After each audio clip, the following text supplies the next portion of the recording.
Hello and welcome to the March update from Dean Park. I've got a really packed update for you this month, which includes a closer look at the completed Great Wall of Dean Park, some more fantastic detailing kits for the station, including these tiny pigeons.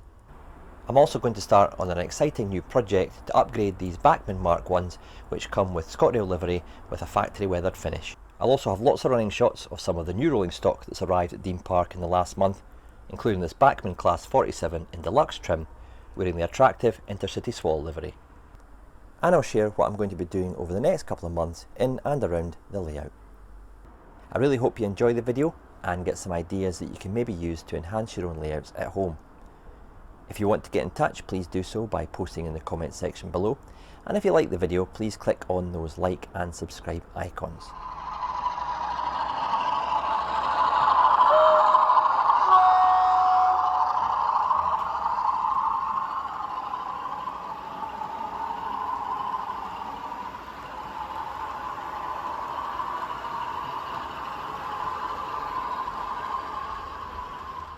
Coming up very soon is an in-depth look at this brand new Hornby Class 91 in the attractive For the Fallen commemorative livery, marking the First World War. This has literally just arrived at Dean Park in the last couple of hours, so I'll get a decoder fitted and I'll do a full in-depth review on that very soon, so keep an eye out for that video.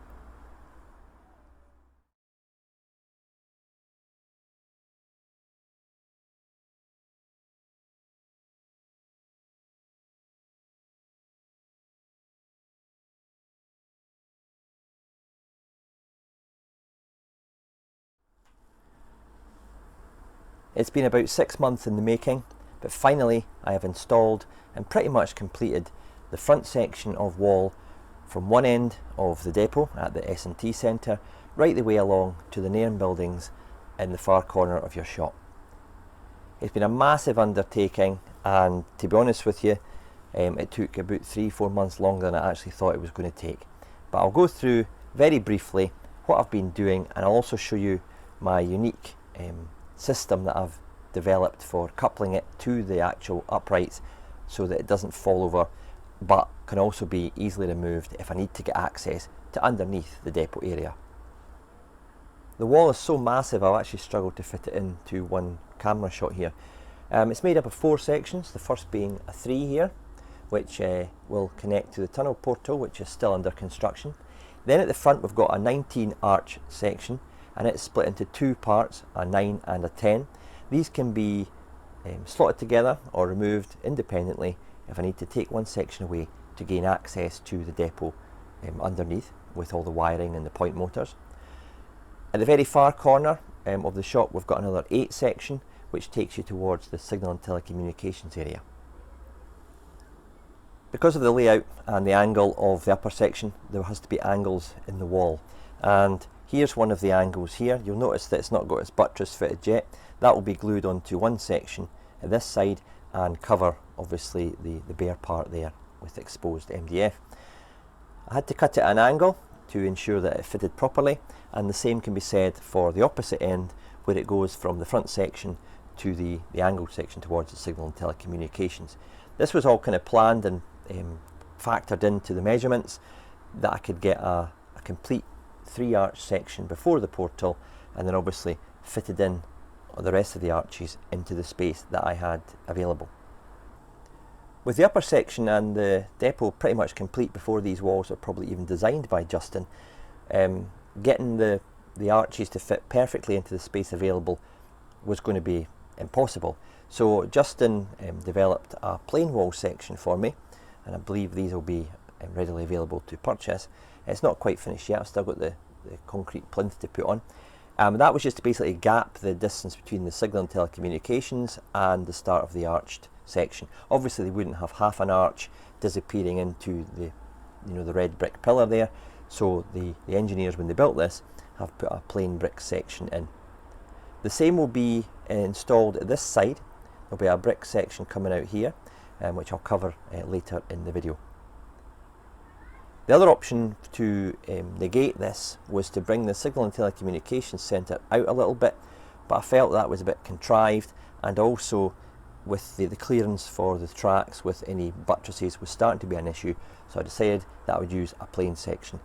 I've seen areas of retaining wall on the rail network and indeed elsewhere where it was just it was fitted into the existing landscape, if you like, so changes to the design were often required.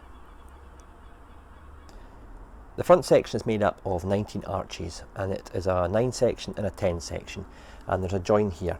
And to separate it is pretty simple. You just disengage the magnets and then you tilt it up and pull it out. As you can see, there's a groove there. And then to put it back together, tilt it in, down we go, and then re-engage the magnets. And if you need to, slide it in. Job done. Seamless join. Right, I've taken the wall away just to show you these little blocks that I've fitted to the underside of the baseboard at strategic points. And they're just a block of wood with a bit of steel strip glued to it. These match up with magnets on the back of the wall. The magnets are smaller as opposed to the size of the steel plate. I was going to go with magnet to magnet, but you've kind of got to be more precise of where you position the magnet on the back here in relation to the wall to get it to actually connect properly. So I thought by giving it a slightly longer section of steel plate there, it gives me more freedom to move, you know, obviously, and less precise when attaching the magnets to the back of the wall. The back of the wall here, you can see the magnets there. I've also got an angled piece of aluminium plate going up there just to keep everything rigid and in place. And to put the wall in to the layout, I'll slide it in carefully. Once it's in position, you'll hear the magnets lock in, and then I can make adjustments because I've got that longer steel plate there and it still sticks to the magnet on the back of the wall.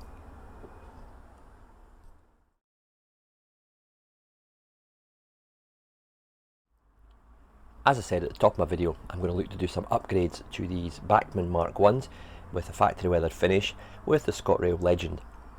These came in a 2-pack, and in the pack you got a Corder Standard and a Corder Brake. I've got 2 of these packs to give me 4 coaches to run with a Class 26 or a Class 27. Whilst maybe having 2 Corder brakes isn't 100% prototypical, it did happen in real life, and even sometimes the train had a full brake in it as well. What I'm going to do for this is I'm going to use the DCC Concepts wheel sets, which I've got a spring pickup already fitted to a live axle, and I'm also going to use an LED strip for the interior lighting. These coaches have got passengers fitted straight from the factory. I've got some extra ones that I'm going to also add to these coaches to make it a bit more populated and realistic. So first of all, I'm going to strip the coach down, dismantle it, and have a look at, see what we need to do, and take you through a step by step in how to add interior lights into these coaches. Dismantling a Mark 1 isn't the easiest coach in Bachmann's range to get into, in fact in any range. It is a very well designed coach, but you've got to be careful when you're taking it apart. First off, you've got to prise out the small pipes from the roof here down the side. I just use the edge of a blade just to prise them carefully out, and they should just pop out. Alright, and the same at the other end. The other end's got the 1 pipe, and the end with the toilet has got the 2 filler pipes. So they just kind of unclip, and that'll let you get the actual bottom of the coach off. Next stage is to remove the bogies.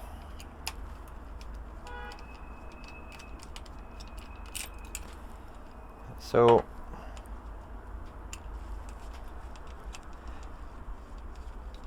after you do this, you've got to take the coupling cam and just move it to the side, and there is a small screw, so I'm just going to remove that.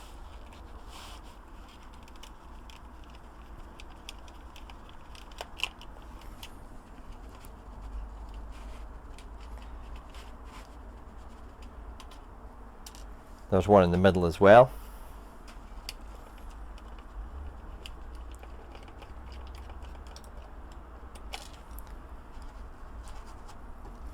And at the other end. under the coupler cam.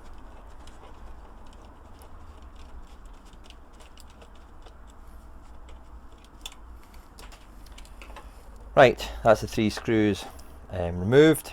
We've got the pipe work removed, so the actual bottom of the coach and the gangway ends should just kind of slide off. Be careful that you're not catching anything.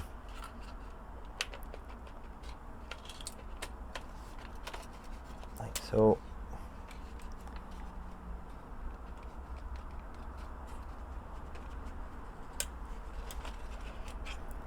There we go. You find the weight for the coach kind of floating in there. It goes away. To get this kind of the seating area out, just kind of prise one of the sides of the coach until the brown has unclipped itself, and then try and do the same to the other side, and it should just kind of ease its way out. Some people like to take the coach roof off the Mark 1. I try not to do that. I just like to dismantle it from the bottom up. The lighting bar that I'm going to be using has got 8 LEDs. It's quite a thick, rigid bar, and it's non-self-adhesive, so you can either use some double-sided sticky tape, or in the case of me, I'm going to use some black tack to fix it to the roof of the coach. This small black box at the end here with my thumb that is called a rectifier. If you're taking power from the pickups into an LED strip, you'll need a rectifier in there. And after that, you've got obviously the actual LED bars themselves. This here is a variable resistor, and that allows me to alter the level of light within the actual bar. I'm leaving it at the standard setting that it is now. When I did my first coach, I found that lighting level was just what I wanted, so I didn't really have to play around with that. The plus and the negative pickup here, that's where I'm going to have the capacitor. A capacitor's job is to keep you know, the lights on even if the power is interrupted from the pickup, so over a dead piece of track or an insular frog area on your turnouts. It's not going to flicker and go off, and I'm going to use one of them in here. The actual capacitor itself will be housed in the toilet area. Picking the position where the bar is going to go in relation to the coach seating and compartments below is important. You don't want an LED being sort of blocked out by one of the compartment walls. So in this case, I'm going to put the rectifier as close to this kind of bulkhead as I can, and that allows these LEDs to be within the compartments. However, as we get further along the end here, you'll notice that this LED is out with the compartment, and that's very close to the actual bulkhead. So I'm going to snip the lighting bar and then bridge using the small tabs here with thin enamelled wire. So I'm in essence shortening the bar and then bringing those lights into the middle of those compartments. Right, that's me snipped the bar to make it shorter. So when I position it like so, I'm going to bridge those that gap, if you like, with 2 small wires, and the wire I use for that is just thin enamelled wire. It's kind of got a red painted finish on it. What I've done is I've removed the red paint from the ends there, and I'm going to tin, like I've done here, tin the end of the wire so that it takes the solder, and then it makes it a lot easier to solder it to those little kind of solder pads on the actual lighting bar. I just like to weigh it down. It's quite a fidgety little wire. It tends to want to do its own thing. Wee bit of liquid flux. I just use this No Clean flux dispenser by, I think it's, yeah, Chemtronics. I got it online. Just can wipe that edge, the exposed edge there. Purpose of a flux is to help the solder flow and also clean the joint of any toxins and dirt. Alright, so that's really why you're doing that. If it's a normal flux, like i.e. a non-clean one, you really have to wipe off the flux after you've done this with a wet sponge or even an old damp wet toothbrush or something, just to stop it corroding in the future and going all kind of green and horrible. We've all done it, but you try and avoid obviously leaving any flux on the solder joint. Right, I'll present the soldering iron, and apologies for those who watching this who know how to solder. Just present the solder to the enamelled wire and just run it along there, and that has tinned the end of that wire, and it's now ready to be attached to the soldering pads on this bar.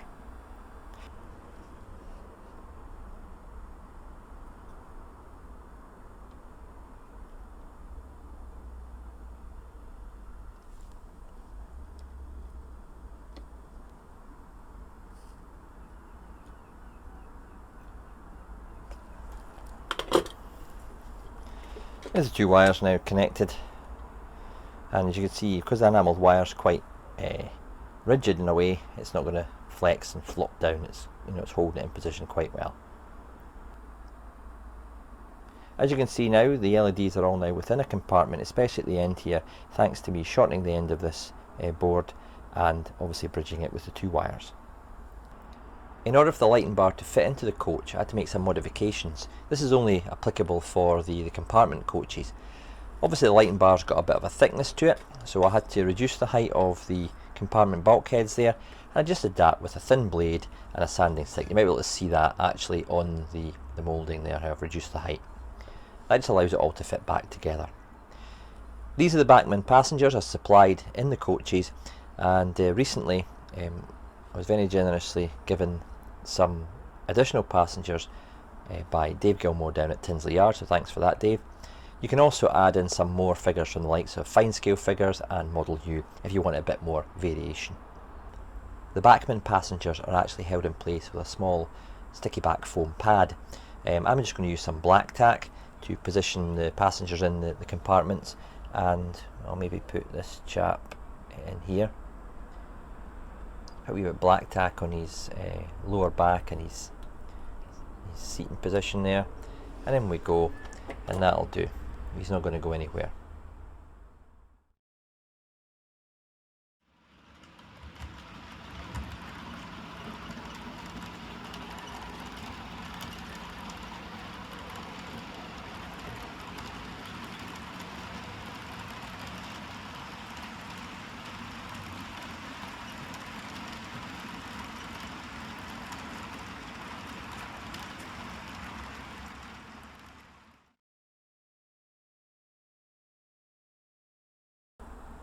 As I previously mentioned, I'm going to use the DCC Concept wheel sets, and for this one I'm using the 40mm pack, and it's got 8 wheels in a pack, which obviously will do you 2 coaches.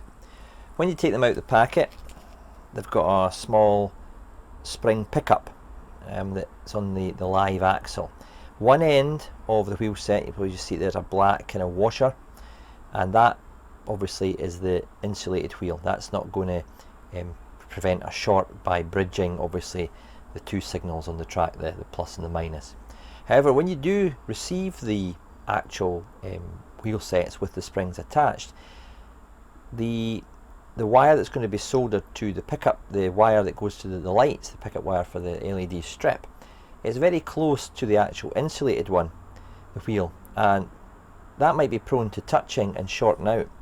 So I think these are the wrong way around. So what I've done is I've taken the wheel off and basically switched it so that the pickup wire, there, the thin wire, is at the same side as the live wheel. Okay, so if it touches that, it doesn't matter because it's the same signal. And obviously when you take the wheel off, you've got to gauge them properly, so I've just used a DCC Concepts wheel gauge to make sure that the distance between the wheel sets are the same, so we don't get any wobble or issues with running. Taking a look at the wheel set, you see this spring is free to move backwards and forwards on the axle. The axle is live and obviously connected to this wheel because there's no plastic boss or washer there to prevent the signal. This is obviously the insulated wheel at the right. If you look at the one at the back, you'll be able to see the black boss there to stop any signal going from this wheel into the axle, which would then create a bridge and a short circuit whilst the coach is on the track. What I've done here is I've tentatively put the base of the coach back on, the lighting bars inside, and I've fed the wires through the bogie that I've placed in position. There's a small hole in the backman bogie. You can feed the wires through. I've held the axle in place, or the spring on the axle, with a small bit of black tack just now, and I'm going to attempt to solder these two thin wires there and this thin wire with the pickup there. Now you've got to make sure when you put the wheel sets on that one side has got the insulated wheel here and it's the opposite on the other axle, so they're opposites, so they're not obviously just picking up the same signal, they're picking up opposites, hence you'll need that for the lighting bar to work. You could use normal no clean flux that I'm using in the other areas of the project, but I'm going to use proper gooey flux here, and this will act as a small kind of like adhesive, if you like, to hold the two wires together when I actually get to the situation where I have to actually solder. This is not an easy thing to do. Enamelled wires, thin wires are a pain to hold in position and solder, so I'm going to try my best on camera. Right, hopefully that's got enough. Obviously I've tinned the end of the wires as well, so it's the same process as I've used in other areas. Right, small pair of pliers, and then there we go. Now this flux will allow that little kind of sizzle when you obviously apply the solder, and you kind of know that it's, you know, getting a good connection, whereas the no clean flux pen, you're not really getting any feedback like that. What I have to do now is I've got to make sure I clean that joint thoroughly with water and a sponge so it doesn't corrode. Right, that's both wires now soldered to the pickups, and I've fed them through, and I've fed them through into by the way, I've just put that bogie on there just now. I'll have to unscrew that to obviously attach the bottom of the coach later, but it's just to hold everything in place just now. I've fed it through the vestibule area, and you can see the two wires there going into the lighting bar. Now it's the point where I need to install the capacitor, and as I said earlier, I'm going to install them in these two pads there just before the variable resistor.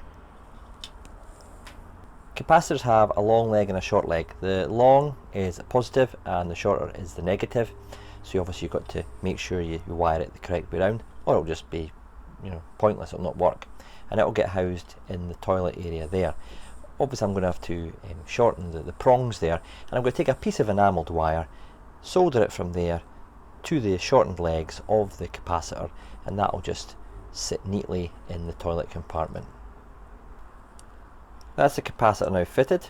I'm just going to pop on. That's the capacitor now fitted. I'm just going to pop on the other bogie just now, just so I can test the circuit. Not that I need these wheels to do that, it's just that it'll let the coach sit better on the track.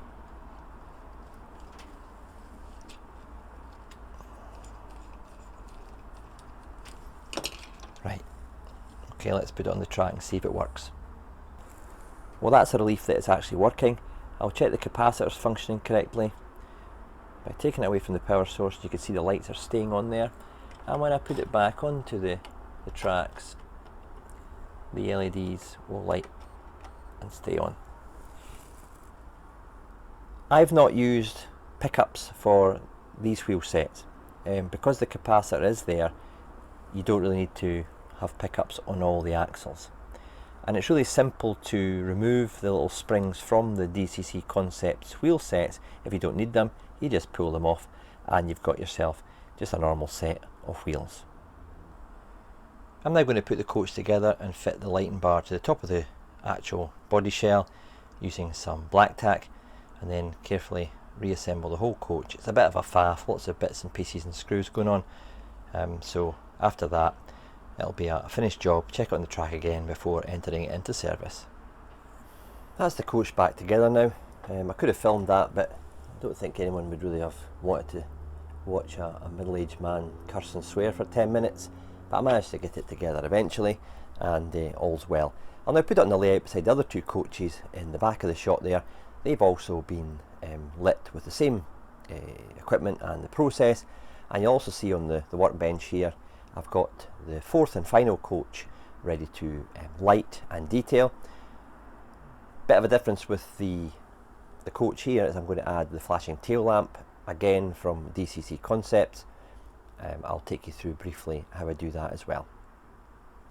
That's the coach now all lit up and completed, reassembled and being tested on the layout. If I turn the loft lights off, you'll get an impression of what it looks like in the dark.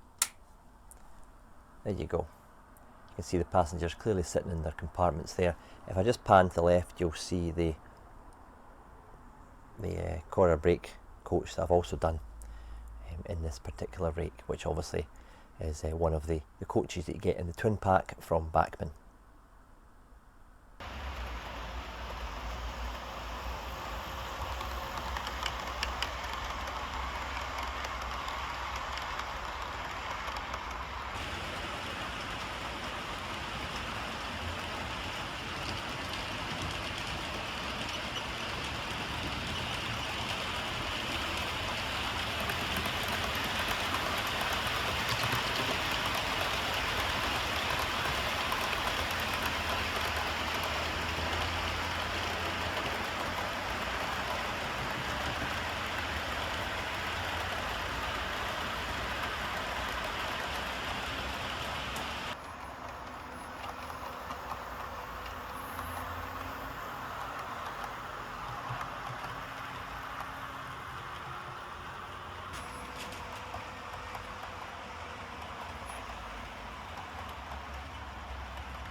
As you know, I like to add details to my layout, whether it be my depot, my caravan park, my building site, or indeed my station. And this month has been really focused on adding a few more details to the station area of the layout. First off, we've got the Royal Mail trolleys. I purchased these back in Glasgow in February at Model Rail Scotland. These are from West Hill Wagon Works. I've painted them in a Royal Mail red before weathering down with some Tamiya weathering masters, and then I've taken some silver paint on the edges of some parts of the frame to give the impression of chipped areas where obviously the mail bags and parcels over the years had removed some of the paint. The underframes are a dark grey with the wheels being a kind of rubber black colour. Next we've got the mail sacks. These are also from West Hill Wagon Works. All I did with these was I spray primed them with a Tamiya grey primer, and then I gave a very thinned down acrylic black wash, and it just sinks into the recesses and the creases of the bag to give it more of a 3D appearance and a more in-look worn appearance as well. These bags were never clean for long. Cool, these are nice. Whilst I was at Model Rail Scotland, I was working for the Scale Model Sceneries guys, and whilst I was on my lunch and having a wander around the show, I was left a gift at the SMS stand. And when I got back, I'd been given a little kit of pigeons, and this was by Phil Pace, so thanks very much, Phil, it's very generous of you. His YouTube channel, by the way, is Charlemont Parkway. You might want to check that out. These little pigeons, I got 12 in total, are from scale3dpainted.co.uk, so I'm definitely going to be going on there and seeing what else they've got and adding some more pigeons certainly to my layout, and maybe add some seagulls if they do them as well. So thanks again, Phil, and guys, if you want to check out Charlemont Parkway, it's his YouTube channel. Whilst on the topic of detailing kits, in last month's video I highlighted some new kits that I'd purchased from West Hill Wagon Works, and also some that I'd used on the depot from Scale Model Scenery. I had a comment on my last video saying that my channel had become too product placement orientated, and that if things didn't improve soon, that person would be unsubscribing. Well, I'm sorry to hear that, but thanks for watching, and good luck with finding a channel that you enjoy in the future.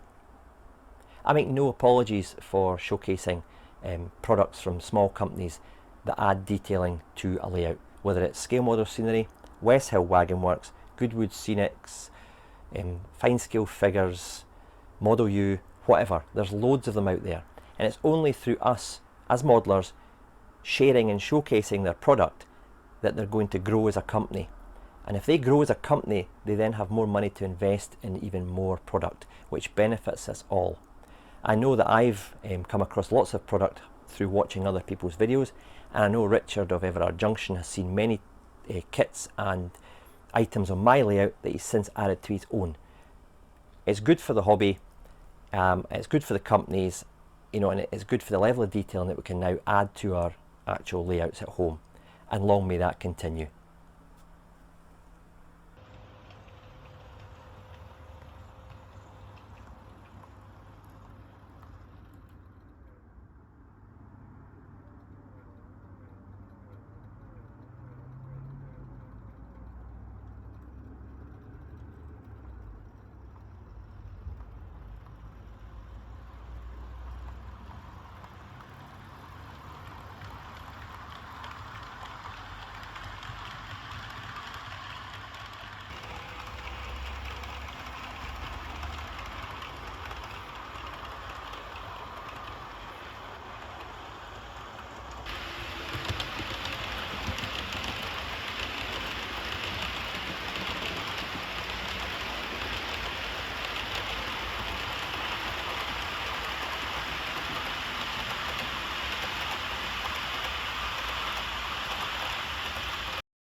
Okay, that's me finished wiring up the fourth and final coach of the rake.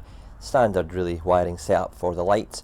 2 pickups from the wheel sets into the end of the board, and then I've got a capacitor wired to the plus and the negative terminals here, just before the variable resistor there where my thumb is. With regard to the flashing tail lamp from DCC Concepts, what I've done here is I've fitted the other bogie with pickups, again using the DCC Concept pickups, and I've wired them into this little DCC Concept gizmo. I'll take a bit of a closer look in there to try and explain what I've done. Right, to wire this up is pretty simple. From this DCC Concepts gizmo, we've got a red and a black, and they just wire straight to the pickups, which are these 2 enamelled red wires there. Then we've got an orange and a grey. They go to the LED of the flashing tail lamp. You've got to put a resistor in the orange line because that is the positive, and they provide 3 types of resistors within the pack for you to choose. I've chosen the 10k resistor, and that's all hidden there under some insulating tape. The gizmo also has a yellow and a purple wire. We don't need these for my particular setup, so I've just snipped the ends and bridged them together, so soldered them in a kind of loop. And there's also a white wire which I don't need at all, so I've just shortened it, and basically it's hidden under the tape there. That now works. Obviously it's relying on the pickups from the track, and at the other end obviously you've got the other pickups, another bogie for the lighting bar. As you can see, the lights are operating as they should do, and so is the flashing tail lamp at the end of the coach there. So I'm happy with the wiring. I'm going to double check it before I put the body back on and get this coach back into service.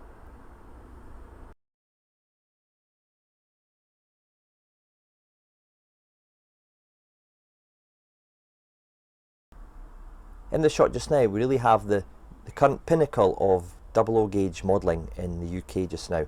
We've got the Bachmann Class 47, the all new deluxe one with all the bells and whistles in a stunning livery, and at the top left of the shot we've got the exquisite Bachmann Class 90. Both these really are premium products. I've also added the Mark 1 BG to my fleet in the last month. It's not cheap, it's hitting 50 quid now, but I waited for the price to drop a little bit before purchasing. And also, you know, if you're running a West Coast train or even a cross-country train with intercity kind of swallow liveried stock, you're going to have a Mark 1 BG there somewhere in the rake. Now that phase 1 is pretty much complete and installed, I'm going to be looking at phase 2 of the wall, and I've laid this bit of ply down here to give indication where the wall is going to be on this side of the tracks. It's going to cut in around about here, so you can still, you know, get good access for viewing and taking photos of the trains going into the girder bridge section. So I'm going to bring it along here, I say at a 90-degree angle there, and it's going to be built to the same level as the signal and telecommunications, and this will be wasteland or something like that. And I've got some ideas of trackside details that I want to put in there. Obviously I'll have to reinstall the signal work as well.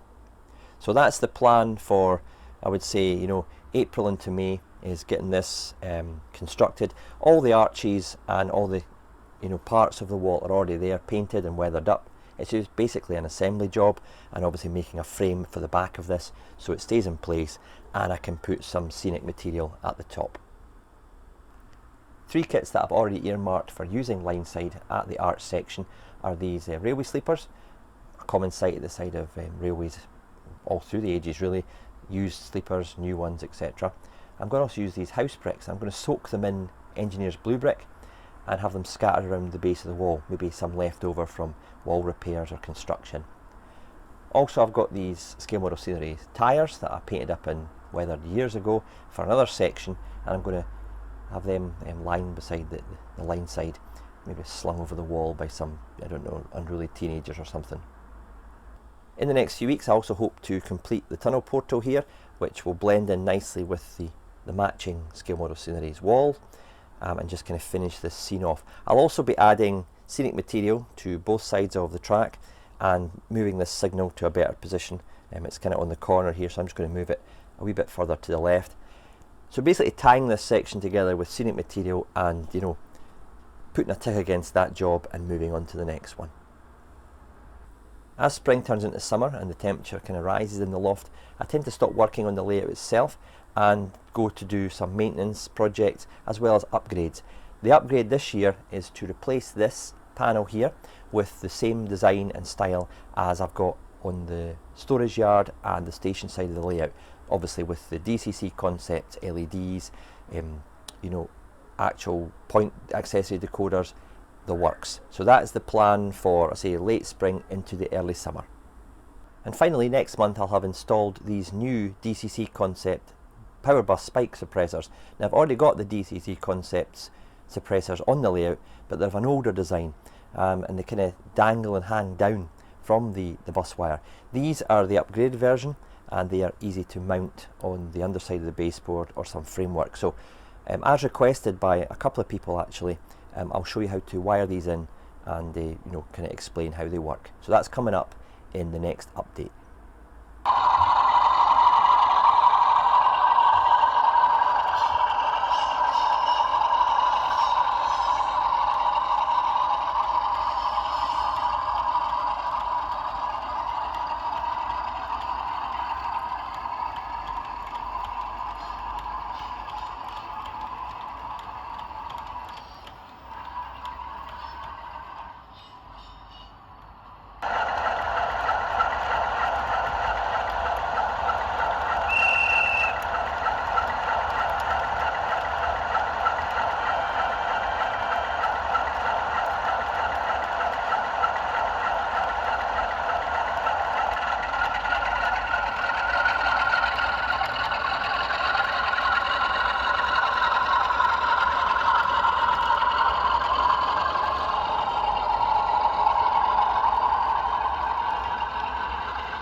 Well, that's it for this video. Hope you enjoyed watching and got something from it that you can use on your own layouts at home. In the meantime, stay safe, thanks for watching, and cheers for now.